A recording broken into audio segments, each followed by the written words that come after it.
السلام عليكم ورحمة الله وبركاته. عاملين ايه يا حبايبي؟ يا رب تكونوا بأحسن حال. النهاردة هنعمل مع بعض صينية الخضار بلحمة الراس. بصوا، انما ايه، تحفة جامدة جدا. هتلاقي بصي اللحمة دايبة يعني، تحسيها زبدة كده بمجرد انت بتحط عليها ال- الشوكة، خلاص اتقطعت، يعني جميلة كده، والخضار متشرب منها وهي كمان متشرب من الخضار، فعطية كده تطعيمة جميلة جدا جدا جدا. يلا بينا نشوفوا هنعمل ايه مكوناتنا اللي احنا هنعملوها. فانت لو كان عندك اي خضار مش بتحبيه ممكن تحطيه في الصينية دي وهتدعيلي. يلا قبل ما نبدأ الفيديو بتاعنا نصلي على محمد، اللهم صلي وسلم وبارك على سيدنا محمد. معايا حلة على النار، حطيت فيها مية كده سخنت، نزلت فيها بمعلقة ملح، رشة فلفل اسود، وعليهم ورق لورا. بعد كده نزلت بالبصلة واربع حبات طماطم. بس المية هنا حام فيها حد كده يدوبك، اللحمة كده مش سلقة، يدوب كده ربع ساعة بس، بحيث المية دي اللي فيها الطماطم بالبصل بكل المكونات دي تسحب الزفارة بتاعتها. بعد كده المية دي اقولها تمام شكرا، وهكبها مش محتاجاها في حاجة. تمام، هنا نزلت بيه حوالي كيلو ونص لحمة، غسلها كويس خالص بالخل والملح والمية الجارية على طول. بس وازيل منها كل الشوائب كده، ما اخليها بيضة زي ما انتوا شايفين كده. على الناحية التانية جبت بصلتين كبار مفرومين، بشوحهم كده في معلقة سمن، هشوحهم بس هنا، مش هخليها تحمر خالص، يدوبك تدبل كده عشان هعمل التسبيكة بتاعت اللي هي هتكمل فيها سوا اللحمة معايا. تمام، هجيب التوابل بتاعتي. عندي معلقة بابريكا كبيرة، ومعلقة كبيرة برضو من توابل اللحمة، وشطة، فلفل اسود. اخلي كده التسبيكة بتاعتي كده بشطشطة عشان تبقى جميلة كده ولها طعم كده وتتاكل منك.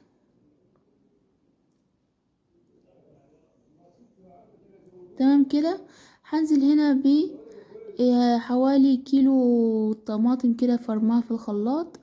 وهجيب اللحمة بتاعتي بعد ما صفتها من المية وخدت الربع ساعة بتاعتها بقت كويسة. هنزل هنا في التسبيكة باللحمة كلها، ومش هزود مية هنا حتى ما اعدي كده دقيقتين تلاتة بس على اللحمة في التقلية عشان تتطعم كويس. بعد كده هنا هكون محضرة مية، وهزود عليها المية اللي هي هتكمل السوا بتاعتها خالص وتمام فيها لحد ما تكتمل خالص السوا اللحمة. هجيب الخضار بتاعي اللي انا عايزة احطه. انا هحط هنا بطاطس وكوسة، بس ممكن تحطي بطاطس، كوسة، جزر، اي حاجة عندك. معايا كيلو كوسة وكيلو بطاطس مقطعهم دواير، ومعايا قرن فلفل حامي. جبت هنا الصينية بتاعتي، هرص فيها الكوسة والبطاطس، برصهم كده عشان يتطعموا من بعض، كوسة وبطاطس كوسة وبطاطس.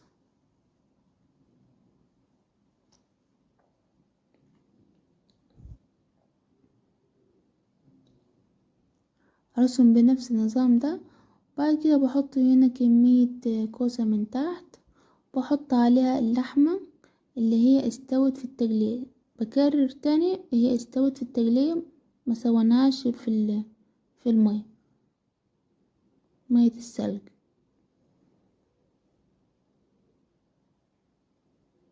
بصي، الطريقة دي جميلة جدا جدا جدا، جربيها وهتدعيلي ان شاء الله، وهتقولي لا انا هاكل كل يوم لحمة راس، خلاص هتدمنيها يعني بمعنى صح.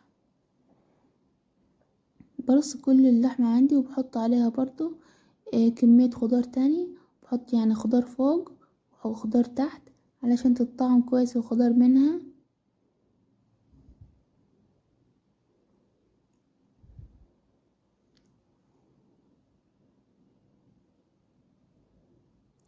بس كده كويس. احط عليها كل الخضار، ومعايا مثلا انا هحط هنا قرن واحد بس فلفل حامي، لو انت عايزاه مشطشطة اكتر ممكن تحط 2. هرش عليها هنا شوية فلفل اسود بس على الخضار كده بس عشان يتطعم معايا.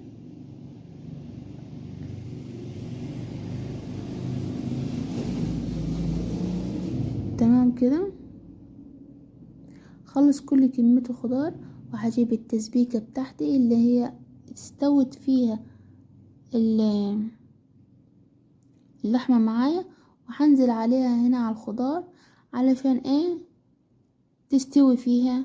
مش هرميها طبعا لان هي كل الطعم نزل هنا، الطعم الاساسي نزل في التسبيكة دي. وبعد كده بعد ما اخلص كل كمية التسبيكة، لو لقيت الصينية بتاعتي ناشفة لسه عايزة مية هتحط لها مية عادي، مع ان هنا الخضار هينزل مية بتاعته، بس يعني مش هينزل مية للدرجة يعني اللي هي هتقدر تسوي الصينية كلها. فانا هنا حطيت لها كوباية مية بس. تمام. وهدخلها في الفرن نار عالية فوق وتحت لمدة كده حوالي ساعة الا ربع، وبعد كده هتطلع بالمنظر الجميل ده. انا حاولت كده ان انا احمرها اكتر علشان تدي اللي هي الطعم الشوي بتاع الحلو ده. بصي الخضار ده يدوب يعني جميل جدا جدا جدا. جربيها وقولي لي ايه رأيك في الكومنتات. اذا وصلت الى لحد هنا يا ريت تدعموني، تدوني لايك واشتراك علشان اوصلكم كل جديد. يلا الى اللقاء، باي باي.